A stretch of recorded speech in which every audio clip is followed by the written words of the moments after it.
Joining us now, Mark Paoletta, who is an old friend of mine. He worked for George H.W. Bush as a White House lawyer. He worked on the confirmation of Justice Clarence Thomas as a new HBO film. Of course, it's biased. They call it a docudrama. It's just a fictional account of what they want to think happened and didn't happen.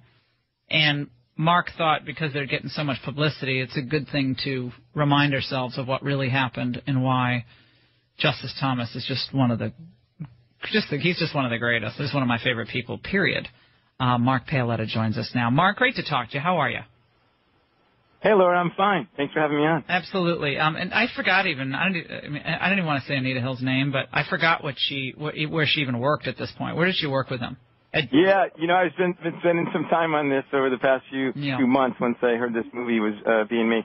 She worked with him at the Department of Education. And here's the thing, but here's the thing, Laura, you've given a good summary, but the most bizarre thing, right, and as you said, people, when they watched this, knew her story didn't add up, is that she moved from the Department of Education to the EEOC with him after she claims this harassment had happened at the Department of Education. So have you ever heard of a woman traveling to another job, a Yale-educated lawyer, traveling to another job with her alleged sexual harasser?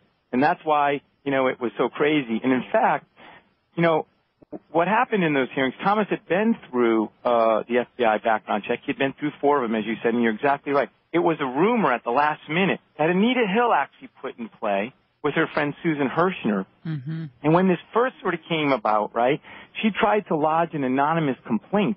When she approached, when the committee reached out to her, she was very cagey. There were Senate staffers.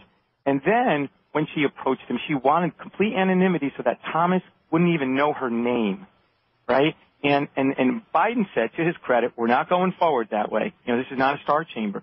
When they said the only way we go forward is to have FBI agents interview you and Clarence Thomas, she initially, twice actually, refused to be interviewed by the FBI.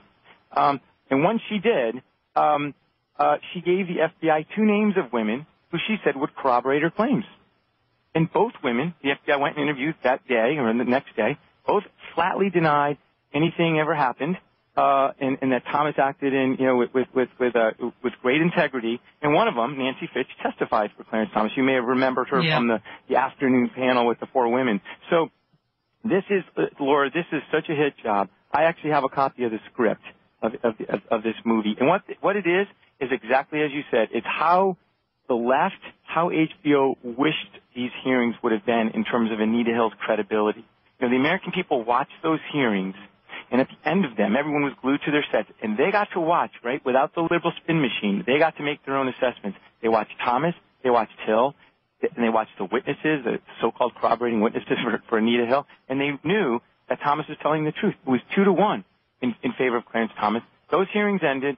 We all went on with our lives, and the left sort of, for the past 25 years has been, they never let it go. That's exactly right. So they've been trying to rewrite it, and finally got to the point, a new generation of people, so they're making this movie to try to cement this false narrative that Anita Hill was credible. She was not credible. Her story never added up. Well, didn't she also ask him to come speak to the University of Oklahoma? Was it Oklahoma University or Oklahoma State? So great memory, Laura. That's it. So she had gone over to Oklahoma. She had gone out to Oral Roberts. That school had closed. Mm-hmm. But she kept, that was the other shocking thing, right, was that she kept in contact with Clarence Thomas and called him more than 11 times with messages like, sorry I didn't get to see you.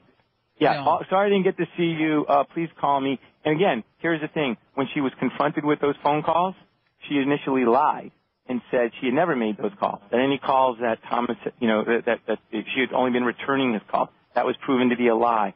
So time and time again, every time she was confronted with something that was showing that something inconsistent with, somebody who had been sexually harassed, she lied. And then she'd get caught, she'd tell some other fantastical lie, and the American people kind of got that. But I'm still mad. Can I say something? Mark, the left didn't forget this, and they're so mad that he's on the court for life tenure, but I didn't forget it either.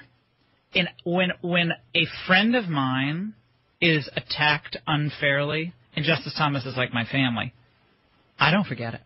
Like, I don't forget these people. I don't forget what they've done.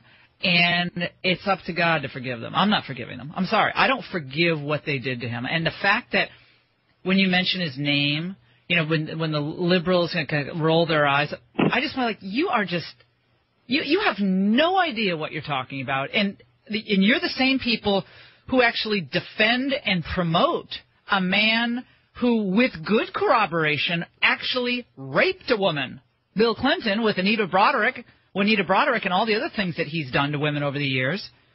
And they're like, oh, Bill Clinton's one of the greatest presidents ever. Oh, get out of town. They're such frauds. I 100% agree, and here's the thing, right? Obviously, I think that the attack on Thomas as a black conservative is just born of racism, right? That is what it's fundamentally it's all about, right? It's racism. When you look at Jill and Jane's book, Jill Abramson and Jane Mayer's, vicious attacks. No, they're horrible. It's replete sort of with racist attacks, right? You look at Jan Crawford's book, right, and it's told a totally different story of Thomas's impact on the court. Right. But you bring up Bill Clinton, right, and the feminists, defending him. Anita Hill, actually, in 1998, you may remember this, went on Meet the Press and wrote an article for an op-ed for the New York Times defending Bill Clinton against Paula Jones, belittled Paula Jones's claim right before the president settled for $850,000, right? Belittled Monica Lewinsky, belittled Kathleen Willey. She was essentially Bill Clinton's de facto defense counsel going out defending this guy. And Tim Russert asked her, do you think there's a double standard? And you know what her answer was? It was, yeah, there is. You have to think of the larger picture. There are larger issues more important than personal conduct. And so that means, right, if you're pro-abortion, you can sexually harass people. And you'll recall Hillary Clinton, right, telling her best friend Diane Blair that those women who were really being sexually harassed by Bob Packwood had to shut up because she needed his vote for her health care bill. It's the same line, right? She had to quell she had to quell the bimbo eruption. The good news is I don't think anyone's going to watch a stupid HBO film. It's just it's like a caricature of itself, and as far as I could tell, the acting is terrible. And I guess Kerry Washington, of course, Anita Hill gets played by the hot Kerry Washington, and they make Justice Thomas like the unsavory kid. It's just so. I don't even want to talk about it too much because it just gives it more play than I think it's even going to get. But Mark, you've been such a good friend over the years to him and the larger Clerk family, and you're just terrific, and you're also a wildly successful lawyer, and we just appreciate your giving us some clarity. And it's like it's a walk down memory lane. And Mark, I was just on YouTube watching Biden's long-winded introduction of the Anita Hill hearing.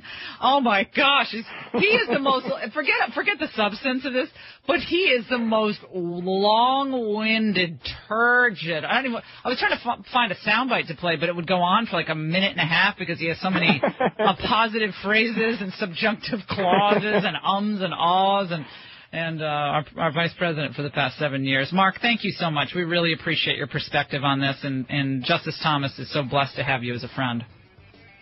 Laura, thank you for having me on. One quick thing. Yeah. I'm setting up, it's going live today, a website, confirmationbiased with an ED at the end.com. It's going to have clips from the original hearings. It's going to have explainers as to why Anita Hill's story never added up. Confirmationbiased.com live today. Okay. Thanks for having me on. Thank you. Confirmationbiaseded.com. Make sure to go on the website and you'll see just how wrong it is. Mark, thanks so much. We'll take a break. We'll close out this hour. A lot more coming up.